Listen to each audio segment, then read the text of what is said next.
Welcome to Kara's Cures, where we explore the cutting edge of wellness. Do you know the secret to having great intuition? My guest today, Sonia Choquette, is an expert on intuition, a spiritual intuitive, an author, and a teacher of intuition. So welcome, Sonia. It's a pleasure to be with you and everybody. Hi, everybody. Yeah. So here's a basic question. I know this has really been your life's work. And when we see people like you, we're like, oh, well, that's great. She really knows it's her intuition talking. But some of us might be a little cloudier. Let me ask you first, is everyone intuitive, or can they all be intuitive? Well, I think that we all have the anatomy, the physiology, the potential to be intuitive. It really is mostly motivated. Actually, it is mostly determined by motivation. If you are motivated to be perceptive, aware, tune in to what's really going on behind the scenes and other than appearances, absolutely. Every single person has the capacity to be very intuitive, and frankly is already. Yeah. Okay. So we have it within us, maybe different degrees, just like some people sing really well and other people not so much. But exactly. you have some systems of really knowing, because I think when we have a big decision or we're stressed, we're like, am I making the right choice? How do you know if you're tapping into your intuition, that inner guidance that's always right, or maybe just having some thoughts? Well, I think the first thing to do is to get your body in a good position to be intuitive. And so the way to do that is just to take a couple of deep breaths and release a loud sigh like this. Ah. Because that drop, you literally drop into your body and quiet your brain. Anybody listening can try that right now, and you'll have an instant experience of it. Just, it quiets the brain. So now in your body, the second thing is you have to be motivated to get the truth of a situation. That's what intuition does. It reflects back to you what's accurate and what's truly so. So when we ask our intuition for guidance, we want to know the answer. It seems like a crazy thing, but a lot of people don't. A lot of people want to hear the good news, or don't tell me anything bad, or I don't want to be disappointed.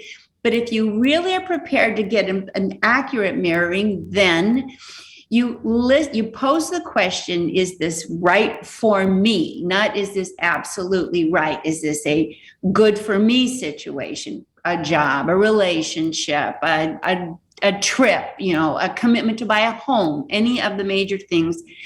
And then I have a quick tool that helps. I call it emptying the garbage.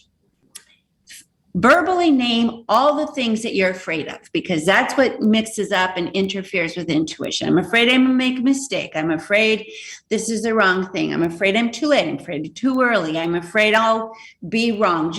But the verbal letting go further quiets your brain. So then you can then put your hand, one on the heart, one on the belly, and say, my intuition says, or my heart says, or my gut says, and answer out loud.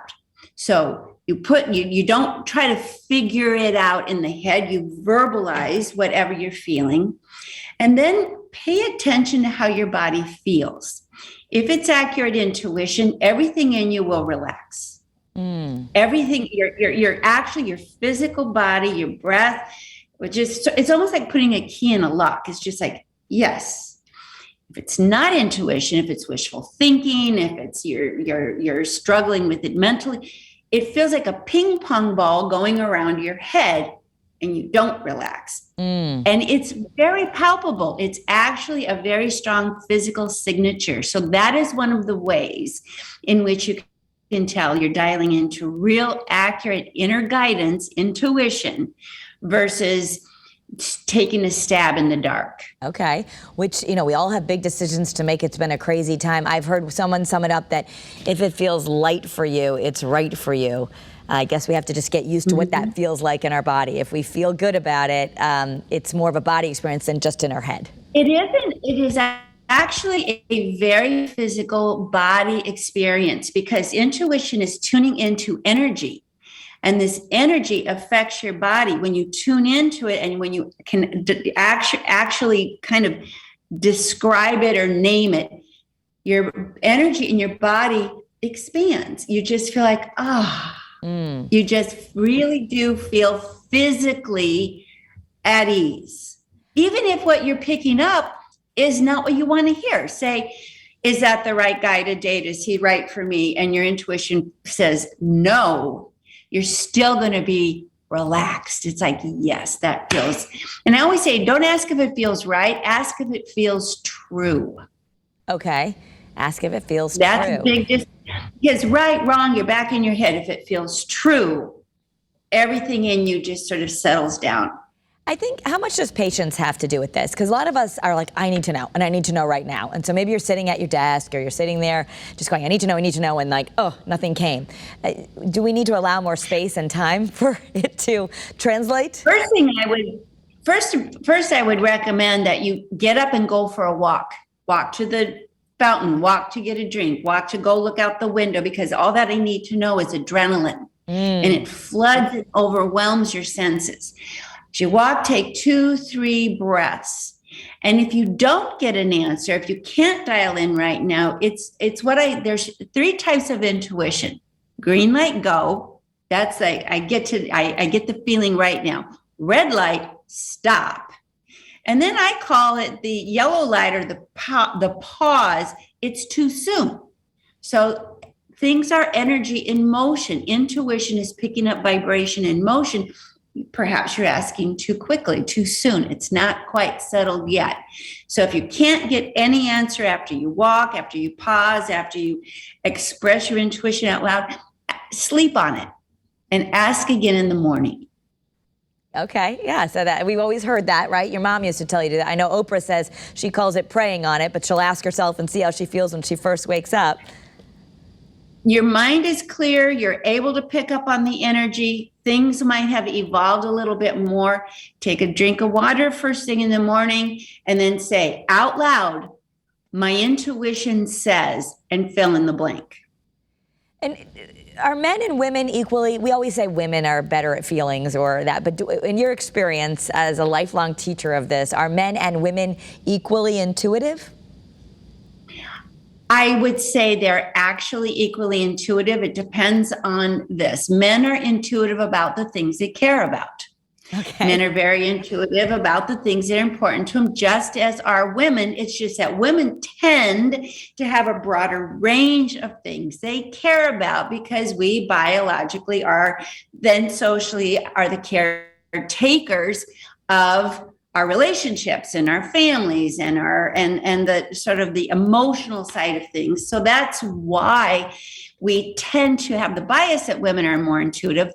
Also, men don't like to be wrong. And so they may not feel as inclined to go with their intuition, because they're actually culturally conditioned not to make mistakes. And that inhibits their confidence. But I've noticed over the last 4 or 5 years, that's really changing quickly. That whole limitation is shifting. So it's exciting to see more and more men are getting far more comfortable with intuition than they were even 5 years ago.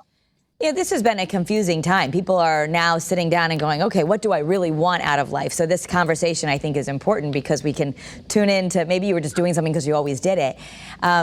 What are some practical things you would do as a family? Like, should we be modeling this for our kids? I've always heard kids are actually naturally more intuitive. Perfect question, because do you know that the people in this world who are naturally intuitive were modeled at home? You learn it basically from your mother primarily. So here's the thing that you can do at home with your kids, even little kids, 2, 3, 4 years old. As soon as they can speak, when they ask you a question or they ask for guidance, you should do what my mom did with me. She would say, before I answer, what does your heart say? Before I answer. So you teach them to check in before they get too influenced by the world around them and feel like they need to get the approval of their peers or get the approval of their authority figures. What does your heart say? And this is something that, I've raised 2 daughters who are also intuitives and even wrote their own book on intuition. This kit should be cultivated at home. We have 6 senses. The heart is a conscious organ. The gut is a conscious organ. We need all the available perception for accurate decision making we can get. So this, and make it democratic in the family. What does your heart say? What does your heart say? Don't be authoritarian in the areas where you don't have to be, so that your children can learn to trust themselves early and at home. That will be the greatest gift you can give to your children. Yeah, some great advice. There was a book, I'm forgetting the title of it now, but it once talked about listening to our fears, or maybe listening to our gut too, but that as humans, we're kind of maybe the only species that gets a bad feeling and goes ahead with it anyway. Well, that's because our intellect can talk us out of and into betraying ourselves. We have the red light intuition are the warnings, the fear, the don't do that, don't go there. And actually, it's the strongest intuition we have, because it's survival. It keeps us alive. And yet we have been so conditioned to please authority figures and do what other people say, that we abandon this intuition and become what I call members of the woulda, coulda, shoulda club of missed opportunity, missed guidance. So here's something why I actually always encourage people to say their intuitive feelings out loud, because once you say them, you can't deny them. If you keep them rolling around inside, it's easier to ignore them. And that becomes almost impossible once you say it out loud. What about just lifestyle? What hurts your intuition? If we're eating certain foods or not getting enough sleep, or are there things that are hindering our ability? I think not enough sleep hurts our intuition. I think that not enough exercise. And I don't mean you have to go to a gym, just move. Keep the energy moving, because it gets you out of your head. Intuition is not a mental faculty. It is a heart, gut, body faculty. So moving, of course, drinking and to excess and any self-undoing is going to dull your perceptions. And I also think talking too much in a negative way about anything, too negative, getting entrenched in fear-based conversations, gossip, and negative judgments just derails your intuition. So when you find yourself surrounded by that, just say, I gotta go. Just say, gotta go. Just walk away. Well, and I think some of us also, if you have a strong feeling about something else, maybe something that's going on with your kids or your spouse, and we'll jump in and say, no. Is it not the best thing to jump in and put your gut feelings on someone else? Well, here's the thing. Intuition, if you give your intuitive advice, if it's unwanted, it's like any other advice that's unasked for. You don't appreciate it, but you can pose it this way. I have a feeling about this. Would you care to hear? Because then you create an opening for a little more availability. It's like, I don't want to intrude, and I also like people to say this, I trust my vibes. They work for me, instead of I have to make them work for you. So my vibes work for me is a very empowering statement. And then other people will then ask, well, what are your vibes? And so that kind of sets up a more positive instead of a controlling feeling. My mom used to always say to us, the same, going back to what I said before, what do your vibes say? What does your intuition say? Because then you have to actually own it. My experience with people is we're far more intuitive than we acknowledge. We just have this whole social conspiracy to not talk about it. These conversations change that. Simply name it, you claim it. Yeah. Okay. And so if we open up some positive conversations, once you start naming it, you can't ignore it. And everybody's having intuitive feelings. We're just all collectively not talking about them. And that's what's changing. Yeah, well, I love the practical advice that you give, and you've done some really nice, I want to let people know, on your YouTube channel, you're actually kind of breaking this down in very specific subjects so that people can get more familiar. I imagine you would say that if you're really wanting to make sure how does it work, if you're not someone who's really relying on your gut feeling or your intuition or your heart a lot, start with simple things, simpler things where you can really understand how you're feeling rather than the biggest decision of your life. I just think that I say never ask where you should put your where you should invest your retirement fund as your first question. You know, the first question is, should I take the left road or the right road to get to work the quickest? You know, let's start with simple, non-threatening things. And then here's another interesting point. Let yourself voice your intuition, but realize, and it's important that you don't have to follow it. The minute if we say it, we think, oh my God, I have to do that, then we don't want to know. But if we say, well, I'll just voice it and still give myself a choice, then we actually make ourselves more available. Even if we choose to ignore it, once you voice it, you only need to ignore it once or twice when you start correcting that choice. You start thinking, you know, I should have listened. I did say it out loud.